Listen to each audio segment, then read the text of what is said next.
Welcome everyone to the Freddie and Alyssa Show, a bonus episode. Alyssa is out saving the world, so this is going to be a solo episode, but she will be back for our Wednesday episode, and I think we're actually going to be doing a little commentary on Beyond Salem. So Alyssa and I are going to be checking out the Wilson storyline and throwing in our 2 cents. So I'm very excited to watch that and be able to commentate. Maybe I can give you some fun behind the scenes if there's anything that I see that is interesting, and I can share it with you. So we're going to be hopping on that on Wednesday, but you won't believe it. I was in the mood to do a little chit-chatting, and I figured, why not record a podcast and just chat with you?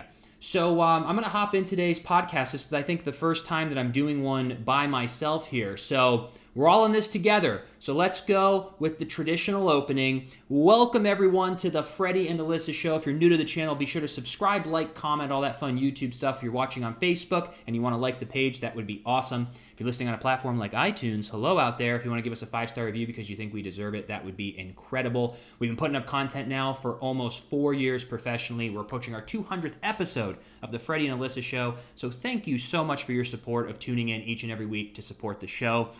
Today, we have a sponsor, and it is Lugs. So I want you to imagine, maybe this is Alyssa reading this, but I'm going to do my very best. Here we go.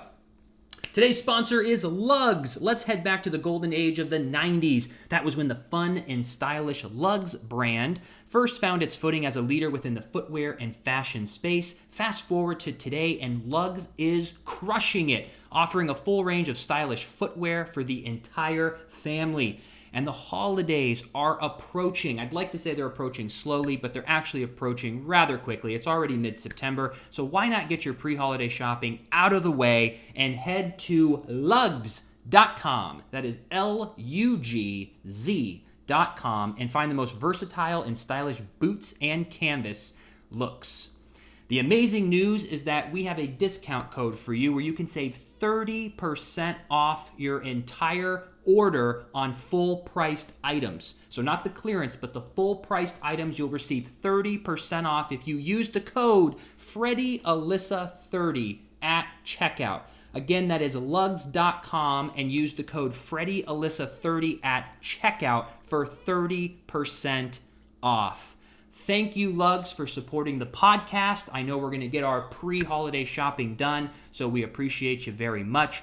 Now, on today's episode, I was kind of inspired because I was flipping through TikTok, as we do these days, and I came across a few videos, and I was going to do like a little duet. And after looking at the video, and you know me, trying to keep some advice or a thought under 15 seconds or a minute, I decided, wow, I should talk about this on the podcast. But the more videos I started seeing, I just wanted to do a little commentating on a few TikTok videos today. And the first video that I saw was from this girl, Alexis, and I think we can all relate to her. And I think this is awesome that she's using this platform to share her story. But I want to play a little bit of the clip, and then I want to chit-chat about that. Does anyone know what they're doing? I graduated nursing school in March, and I don't want to be a nurse. I had a full ride through a hospital, and I was supposed to work there for 3 years, and if I don't work there, I have to pay all my college back. But I don't want to work there or be a nurse, but I don't know what I want to do. I have like this crazy urge that I'm young, I'm like independent, like alone, and I can do whatever I want, and so I know for the next however many years, I don't want to just go to work every day. Like, I want to do something bigger. But I have like no idea, and I have to pay back like all this money. I think I literally have to make this decision in 3 days, and I've had it in my mind that like I'm paying it back, I'm not being a nurse, but now like the numbers are hitting me and I don't know what I'm doing with my life. So she goes on a little bit further, but I think this is a really, really honest thing for her to be talking about. And I know that we have nieces. Alyssa and I are going to start a family soon, and these are kind of the things that I think about because I'm young enough to remember what it felt like when I was 17 years old and I was going to high school, and I remember the guidance counselor and everyone's taking these exams and these tests and trying to figure out where you should go in life. Like, how do you spend the rest of your life? What should you do? And I think that's valid. We all can't just graduate high school and then just kind of like putt around and then eventually figure it out. But also, that is sometimes the best answer. I think the stress of having every single person be pressured into going to school, and I know there's statistics that come out of there that having a college degree can help some people, but there's also statistics that people don't get anything of value with the degree.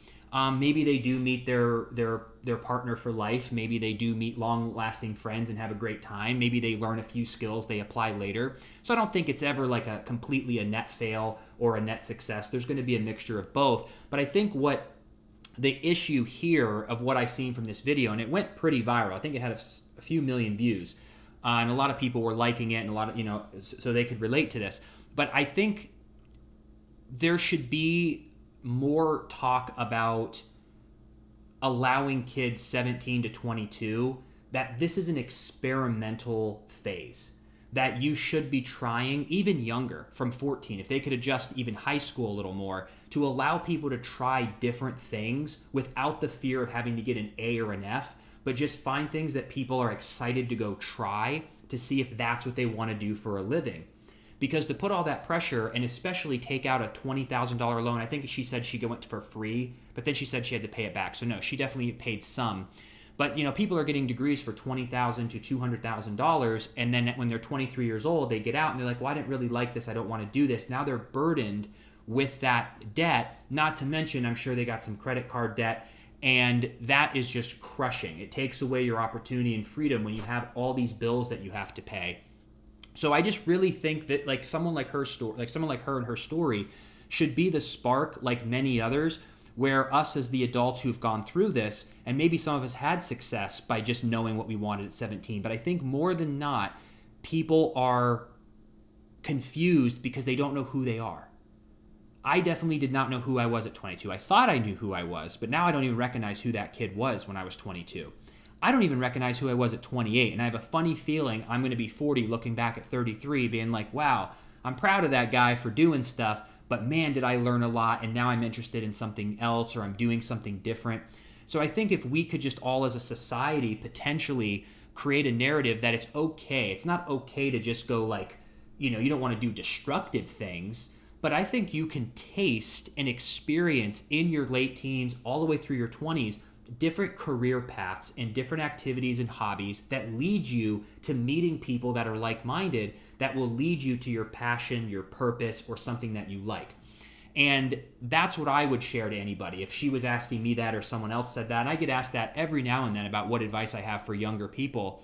And those are basically the two things, is that you have to experience life and you have to try things that you want to do. Not what your parents or friends or society tells you to do, but in your gut, what do you enjoy doing? And you can't be afraid of failure.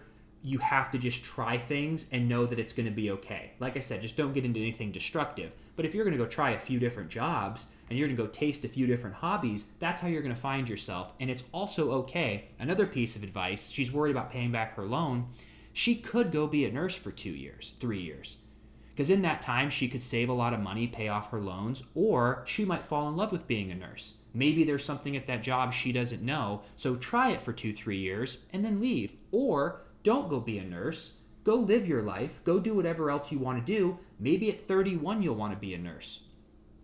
There are so many things in the past 3 years that I've become interested in that I never in a million years would have ever cared, not even a second about if it was taught in high school. Even things that I'm obsessed with, like marketing and videography and photography and advertising, even hosting. These are things that I never would have taken in school. And they're what I basically do now. I mean, I started taking acting class when I was 17 and a half years old, but I've had many interests throughout my life. But I think this is happening a lot where people don't really know. And also, too, I don't really know. Does anyone know what we're doing? I mean, we have an idea, but I think the strength is to be flexible, is to be able to give something 100% and know when it's time to pivot or when it's time to go all in. But I thought this was very interesting, and it definitely got my mind cranking. And I really hope for anyone who maybe if you are young or you have a niece, nephew, son, daughter, just to really chat with them and just say what they want to do. And I know that even my mom and dad, even at my age, even when I was on the show, they were just always worried because parents worry and they want, hey, you got to go to college or you have to have a backup plan or what if this doesn't work or what if this, and that's all valid, but you also have to give people and children and young kids room to fail, because other than them seeking out education on their own or failing from their own experiences, those are the only two ways they're going to learn. Just by telling people, unfortunately, it doesn't stick. I was told many times what to do with my money, and I never listened until I got hit in the head with a ton of bricks and then learned the hard way. So I think we just got to love our youth, love our kids, love our nieces and nephews and kids, and give them just a little slack and know that we support them as they're going through this wave of life. And I think no matter what age you are, we all have doubts, we all have fears, but we have to overcome them and really focus on what we want to do. So I just thought that was a really cool video that brought up a lot of good points. Another video that I came across, have you seen the smart glasses yet from Facebook and RayBan? Check out this video. Hey everyone. We've believed for a long time that glasses are going to be an important part of building the next computing platform and unlocking a whole new set of experiences for people. With RayBan Stories, you can capture photos and videos, listen to music or podcasts, or take phone calls, all while staying in the moment and without even taking out your phone. The front of the glasses have two 5-megapixel cameras built in. You can activate the camera with the push of a button on the side of the frame. A tap starts recording a video, or you can tap and hold it to take a photo. We also built in discrete open-ear speakers on the side of the frames to let you take calls or listen to music or podcasts. So I think we all might have thought this was coming one day. I know that we have been hearing with all the futuristic talk that it's going to be contact lenses one day, but now Facebook has the smart glasses that we're going to be able to put on, and with a click of a button, we're going to be able to record video through our point of view. Now, on the positive side of this, I love that because I create content all the time, and there's so many things that I wish I could capture, but you're using two hands, or like if you're riding a bike, it's really difficult. No matter what you're doing, whether you're doing two hands, it'd be so nice to be able just to click that button or say, hey, Facebook, can you start recording, and get that point of view to be able to share those moments. I think some of the pushback is going to be the privacy. And they did cover that there's going to be a light that shines, because there's what's to stop people from just recording you without you knowing. But I think that will be forgiven in a little bit. And then I think yet again, it's just we're moving deeper and deeper into this technological world, which I have been completely open to the entire time, because I think we always get a little afraid, we get a little pushback. But the idea of being able to capture videos and be able to upload those directly to an app, I believe, and then you can post it on all your social media is going to be very, very cool. It also takes pictures, you can play music, you can do phone calls, and it's all from the glasses. And Mark Zuckerberg goes on to say that our cell phones eventually are going to become obsolete. And I don't know when that's going to happen, but it seems like everything's going to be moved into either contact lenses or sunglasses or glasses of some sort that's going to be projected out into augmented reality, meaning you're going to see the reality. It's not like putting on, virtual reality where the reality that we live in goes away and you're totally immersed in a video game. But augmented reality where it's virtual and real life put together. It was kind of like the Pokemon Go. Remember where you put up your app and you can see a Pokemon running in certain GPS locations. So I think that's what we're eventually going to start doing, where you put these glasses on and you can actually scroll through your Instagram feed just from your glasses, take phone calls. So we're no longer going to have an actual cell phone at some point. And then how things keep getting smaller and smaller and better, I think eventually it will move into contact lenses one day, where everything is just hooked up and we're just immersed in augmented reality. So I'm really curious to get your take on this. Does this excite you? Does this scare you? Is it both? Would you try them out? And I don't know when these are coming out. I want to say, it says out this month in the TikTok. So maybe it's coming out sometime in September. I think they're $299, which, seems pretty fair, I guess. I think glasses are already $100 or $200, so the technology itself is about $100. But I would definitely give them a try. I'm not a sunglasses kind of guy, so I think that's what's going to hurt me. I don't wear sunglasses, so I'm solely going to be putting my glasses on to maybe capture moments. But I think when I'm doing something that I think would be interesting, like if I'm going on a boat or a bike ride, maybe I would put them on knowing that I'll be able to record some fun content for the day when I know that I can't be hands-free. Because that was even like a day where I'm moving. There's many things I love sharing on my stories, but I'm not going to drop everything just to grab my phone and do a story. But if I could say, hey, Facebook, take a video and wear glasses during something I want to document, could be pretty interesting. But he also goes on in this video to talk about Facebook's going to move away from being just a social media platform into a, what did he call it? A metaverse, I think is what he said.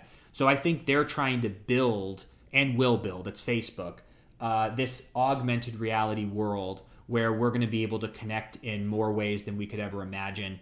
I'm assuming, even being able to see and FaceTime people through glasses or contact lenses where they actually look like they're in the room, where we're going to be able to connect with people, because we're already kind of doing this with Zoom, with FaceTime. It's just all going to keep moving and moving to smaller and smaller technology where we're going to be able to actually feel more connected, do interviews, hang out with our friends and family. And I don't think this is far away. I really think this is going to speed up so fast in the 20s.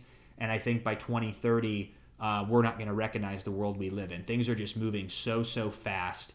Our attention spans are moving so fast, and just everything that we're doing. So I got to say, as much as there will be a little blowback on this, I am 100% interested in buying these. I don't know if I'll do it right away because I'm not in 100% need of wanting to do that, but I feel if there's ever a project or something in the next few months where I go, this would be ideal, then I'll probably pick those up and give it a try, and I'll let you all know. But yeah, let me know below. What do you think of having a pair of sunglasses that can record for you through your point of view? I'm really curious to hear. And then what's another TikTok I saw today? Let's see this one here. Oh, so this is really interesting. Back in 2014, when I started learning marketing and sales and just really figuring out that whole world, that's when I read the book, How to Win Friends and Influence People. I would highly recommend that book. The two books I always recommend for people that really helped me shift my perspective in life is How to Win Friends and Influence People and Rich Dad, Poor Dad. One is about people, relationships, and one is about money. And I think that's kind of the world we live in. There's obviously way more important things when it comes to your health and friends and family, but How to Win Friends and Influence People can really help you with relationships, which is important. And we live in a world where money is a huge part of our life. We can't really deny that. So knowing about money is really, really important, and that'll give you a perspective shift. But How to Win Friends and Influence People is another. And what we say and how we act with people, there are people who talk about the tone in your voice, body language, and nowadays everything's moving through text. And I know that's how I am, even less than text, me through Instagram DMs, text messages, email. I'm rarely ever on my actual phone talking. Maybe my parents I do all the time. I text my mom a lot, my dad every now and then. I'll talk to maybe my parents once a week, twice a week on the phone. But other than that, everything I do is through text message or it's through Instagram DM. And there's certain people that I'll work with or that I'll talk to, and depending on the generation, I notice, not all the time, but the lack of personality and the interpretation of your words and messages. There was a realtor that we were talking to the other day too, and we write this long message and it's got all this personality and emojis, and it's really showing our personality, and their message back is, okay. I'm it's so interesting. But I think the way we text and the way that we show personality, I could never write a text or respond to a comment or do anything without exclamation marks or emojis to help the person on the other end interpret it correctly. Because if you do say okay, it's just what is the information? Some people just do it because they're hey, I just want to be quick and get the point across, which I get.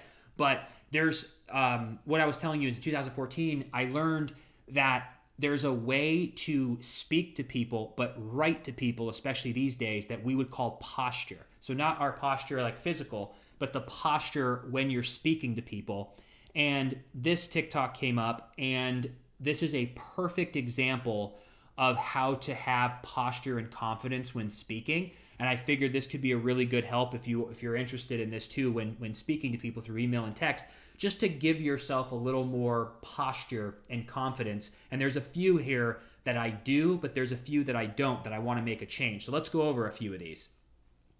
Instead of saying sorry for the delay, you could say thank you for your patience. That one Alyssa and I switched to a couple years ago, and it just keeps you on the confident end. Like, oh, I'm so sorry for the delay. Thank you for your patience. Says the same thing, but the posture is a little different.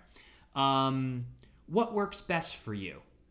Instead of saying that, say, could you do, so if someone says, what time can you come see the house?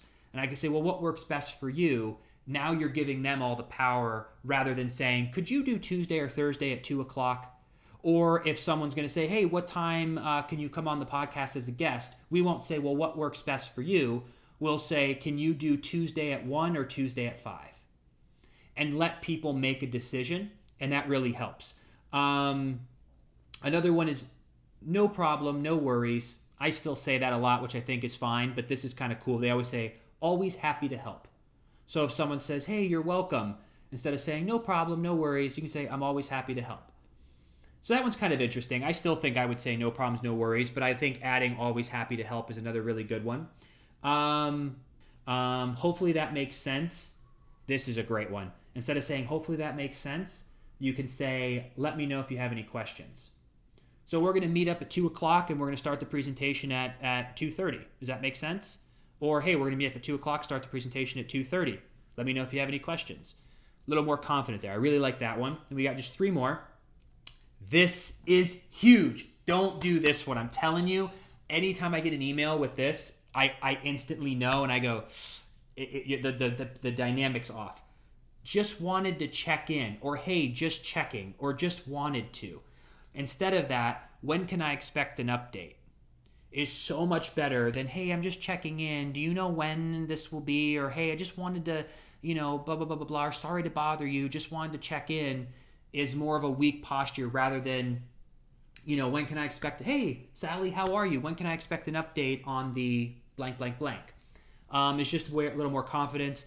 And then what's another one here? Oh, sorry, my bad. Totally missed that. Rather than that, say, thank you for letting me know. So instead of saying, oh, sorry, my bad, I missed that. Oh, hey, thank you for letting me know. That one's pretty good. Could I possibly leave early? Rather than that, say, I will need to leave at...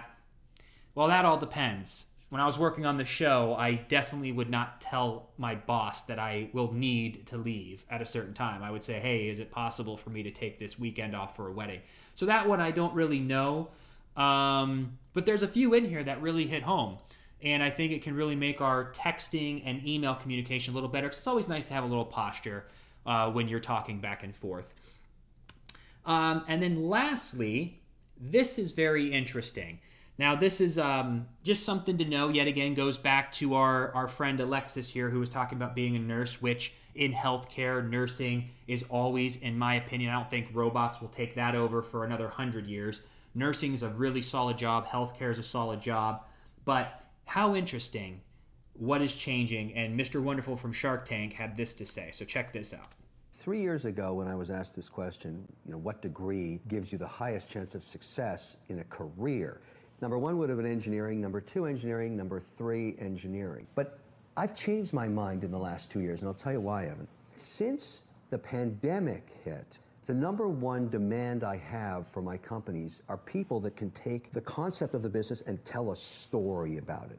Produce a video, do really rich photography, build out 59-second, 39-second, 29-second videos to plaster all over social media to sell product direct to customer. If you're a graduate from the arts, or you're a writer, or you're a photographer, or an editor, or videographer, all of a sudden, I'm paying you $150,000. So that's very fascinating to hear, because he's talking about artists, and I feel that there are so many people that are artistic, but the stigma for artists, even with acting, it's the starving artist. I think he even mentions that, the starving artist.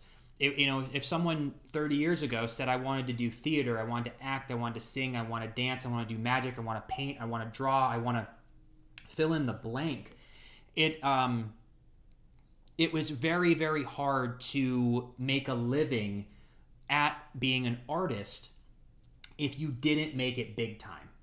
And that's something that I have shared that I thought has shifted. And that's why one of the biggest questions I get is, hey, Freddie, like, what are you doing now? And as much as I enjoy acting, I see the space of individual content creation, acting, writing, directing, videos, photography, is the same tool and being an actor, but in a different way, where I'm able to build an audience and make content that I enjoy, act, do characters, do skits, but instead of getting approval from a big company to plaster me in front of 10 million people, if I have 10,000 people who are interested in what I'm doing and no one else, just 10,000 people who are just loving what I'm doing, I can make a career being an actor, being a writer, being an editor, being a videographer, doing skits, doing comedy, doing podcasts, and make a living doing that. Where 30 years ago, you needed NBC, you needed Paramount to say yes to you. And then you would be huge. But there was no in between. You either made it or you're a starving artist. And I think it is so great that social media now has enabled artists, videographers, photographers, cinematographers, actors, all singing. You can make a career now for yourself. But what Mr. Wonderful was saying for a career path is you can help companies. If somebody, invents, which by the way, this is a great product, Dawn Power Washing, it squeezes out like suds and it's great. But if somebody made this product but didn't have time or didn't understand TikTok or how to make videos, they would pay somebody, he even set up to $150,000 a year to make content where their whole job would be, how do I make videos with current trends all about this and plaster it on Facebook, YouTube, LinkedIn, TikTok, Instagram, Reels, Stories, Grid, IGTV, all of it. And now these artists can sing and make songs and can make art and animation. And there's actually finally a middle ground for artists. And I think it's wonderful. I think it is so wonderful that artists will have the opportunity to have a middle ground where they, before it was like you are Justin Bieber famous or you are no one. Now you can make $30,000 a year, $40,000 a year doing what you love and not have to have a survival job while you're auditioning. So it's really unique. So even people who want to be an actor now, you could probably make 10, 30, 50, 100. I mean, you could make 20 million these days with content creation, but even if it's 10,000 or 20,000 a year with content while you're auditioning, you don't have to host or serve tables. You could just live with a bunch of roommates, make content, sing, act, put it on social media, make $20,000 a year, support yourself while you're trying to make it, but you actually are moving your career forward because you're building a loyal audience. You could throw a little event and have 16 fans come see you sing. That's so cool. Charge $10 a ticket. There's so many different ways, but to hear Mr. Wonderful say that just rang so true to me because that's what I've been seeing for the past 7 years. And that's why when I'm talking about producing films and everything, it's moving to online and we as the artists have the power now. And I think that is fascinating. So I'm really curious to hear your thoughts on that as well. And just your thoughts in general. I wanted to just always try a podcast in solo, and I just figured why not go off of some TikToks that get me thinking. So if there's any TikToks or any articles or anything that you find interesting that you would like me to touch on or give my 2 cents on or have any questions, drop it in the comment section. And I might do some more bonus episodes where I just, chit chat and we just kind of explore different ideas together. So I want to thank you so much for stopping by the Freddie and Alyssa Show. And again, Alyssa will be back on Wednesday, our usual day, and we will be breaking down Beyond Salem. So I'm very, very excited about that. Again, if you haven't subscribed, please do so. And I just want to thank you from the bottom of my heart for all your support. So enjoy your week, and we'll see you on the next podcast.